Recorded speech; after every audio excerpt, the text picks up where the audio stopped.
तुलसी पर जल चढ़ाने के फायदे जानकर हैरान हो जाएंगे। यह पितृपक्ष के दौरान एक महिला की रोज तुलसी को जल चढ़ाती। ये कहानी कैसे उसके परिवार को एक बड़ा बदलाव ला देता है। और राधा एक साधारण गृहिणी थी। वह अपने पति, दो बच्चों, सास ससुर के साथ अच्छे से एक छोटे से गांव में रहती थी। वह बहुत धार्मिक थी और हर रोज सुबह तुलसी के पौधे को जल चढ़ाती। जब पितृपक्ष शुरू हुआ तो राधा की यह आदत और भी गहरी हो गई।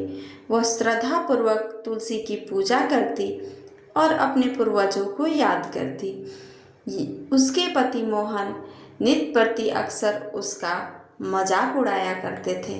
राधा, तुम क्यों इतनी मेहनत करती हो, इस तरीके से कहा करते थे। यह सब बस पुरानी मान्यताएं हैं। लेकिन राधा अपनी आस्था पर अडिग थी।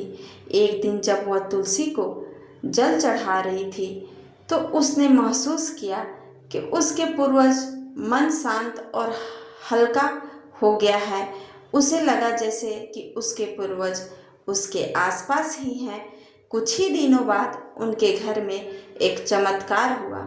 मोहन का व्यापार, जो लंबे समय से मंद चल रहा था, बढ़िया नहीं चल रहा था, अचानक से तेजी से बढ़ने लगा।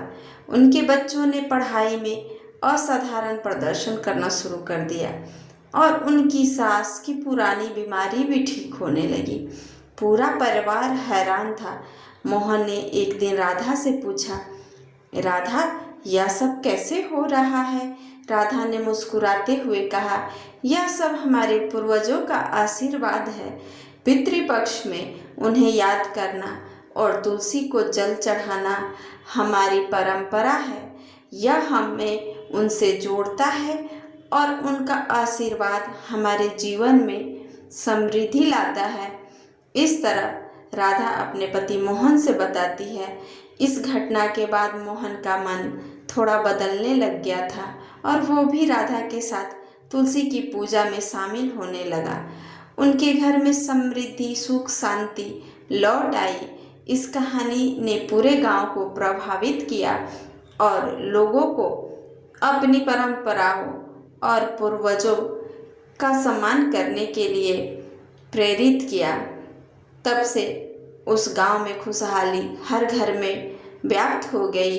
यह कहानी हम सबको सिखाती है कि हमारी आस्था और परंपराएं सिर्फ पुरानी बातें नहीं हैं, बल्कि वे हमारे जीवन में गहरा प्रभाव डाल सकती है। पितृपक्ष में तुलसी का जल चढ़ाना, पूर्वजों को याद करना और उनका सम्मान करना एक ऐसा कार्य है जो हमें आध्यात्मिक और भावनात्मक रूप से मजबूत बनाता है। यह हमें यह भी याद दिलाता है कि हमारे पूर्वज हमेशा हमारे साथ हैं और उनका आशीर्वाद हमारे जीवन को सही दिशा में ले जाता है। यह कहानी आप सबको अच्छी लगी तो लाइक शेयर जरूर से